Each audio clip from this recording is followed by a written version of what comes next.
Hello, please join me in this video so we can learn about formal charges and curved arrows. So given carbon is supposed to have a bonding capacity of 4.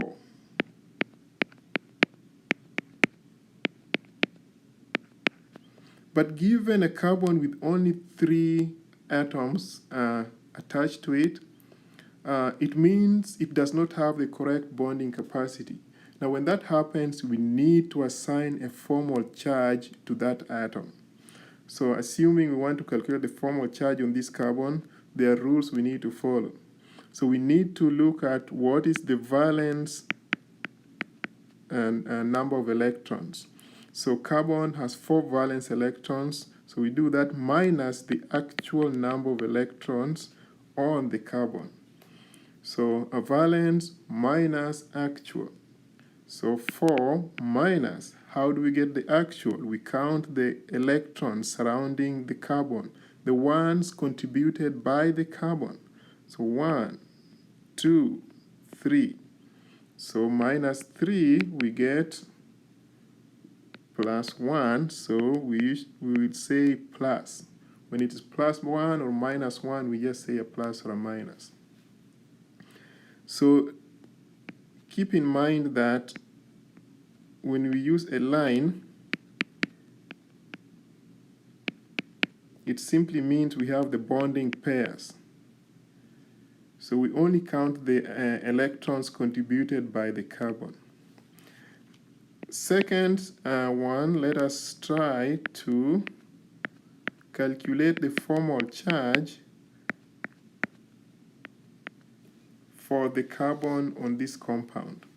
So here we have valence electrons minus actual. So valence electrons is 4 for the carbon. Actual is going to be 1, 2, 3, 4, 5. So minus 5, that gives us minus 1. So we put a minus. Given 1, 2, 3, nitrogen bonded to hydrogen, hydrogen, hydrogen. How do we get the formal charge on the nitrogen? Because nitrogen is supposed to have a bonding capacity of 3. Now this one has a bonding capacity of 4. So we need to assign the correct formal charge. So we're going to say 5, that is the valence electrons minus the actual. 1, 2, 3, 4. So that is 1, so we put a plus. How about if we try to do it for, remember this compound?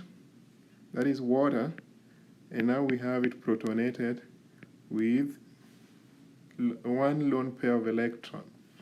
So let us calculate the formal charge on oxygen, because the oxygen is supposed to have a bonding capacity of 2, but here it has 3. So we need to do valence electrons. Oxygen has 6 minus the actual is 1, 2, 3, 4, 5. So minus 5, so that is plus 1. How about if we try to calculate a formal charge on that oxygen? The oxygen in the periphery, the one that has 3 lone pairs of electrons. So oxygen is supposed to have a bonding capacity of 2. This one has only 1, so we need to assign a formal charge. So we're going to say 6 minus the actual is 1, 2, 3, 4, 5, 6, 7. Minus 7, and that gives us minus 1. So we just put a minus here.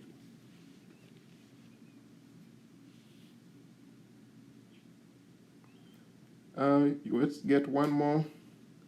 What if you have a compound that looks like this?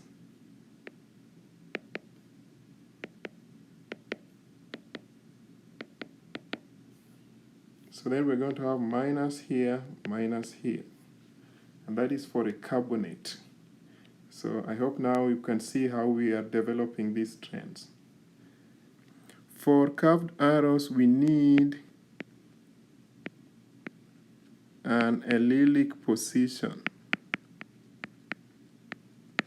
Allylic position. So allylic position refers to a position which is one atom away from a double bond.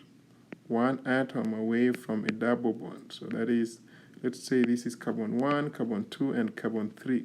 So carbon 3 is one atom away from the carbon 2, which has a pi bond. So when that happens, we can play around with it to generate resonance structures. So we can push the electrons from the electron-rich region to electron-poor region. So we end up with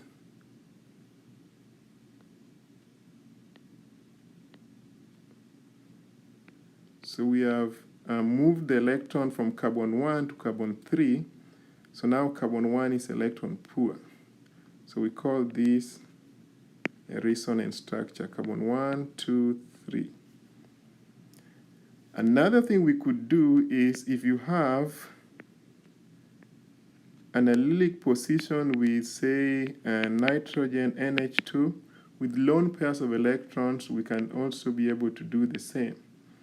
We can push these electrons on the lone pairs of electrons on nitrogen, we can push them here, and those electrons will move to carbon. Let's say this is carbon 1, 2, connected to nitrogen. So we form double bond here, and the electrons that were on carbon 2, now they have moved to carbon 1. So then we have to calculate a formal charge. This nitrogen is connected to 2 hydrogen atoms. So we are going to have a formal charge of +1, and this side we are going to have a formal charge of -1. Again, this is a resonance structure. Another one we could do is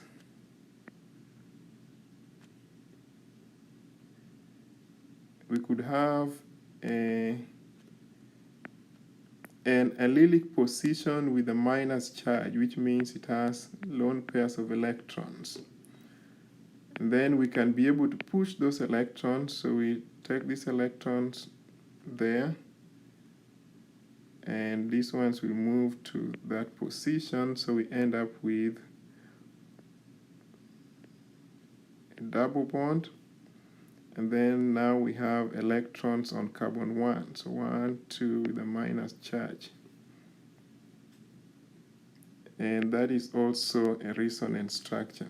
So always monitor when there are allylic positions. We can be able to do resonance structures on compounds. Another one we could do is something like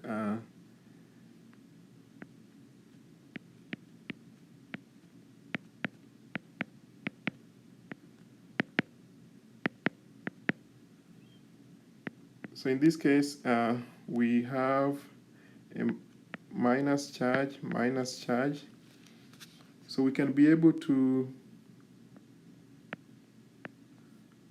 push these electrons because the oxygen here is allylic to the carbonyl. A carbonyl is a carbon bonded to an oxygen. So that is called a carbonyl.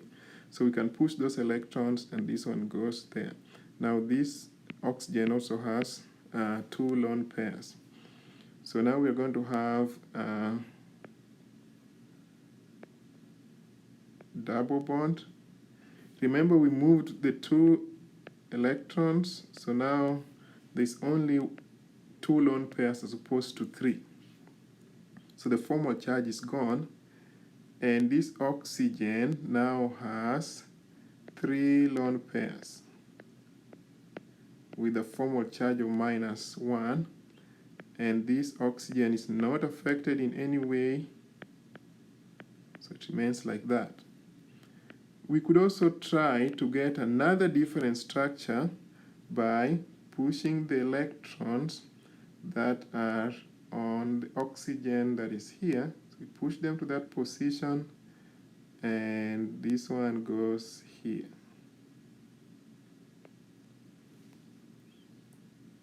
So we could end up with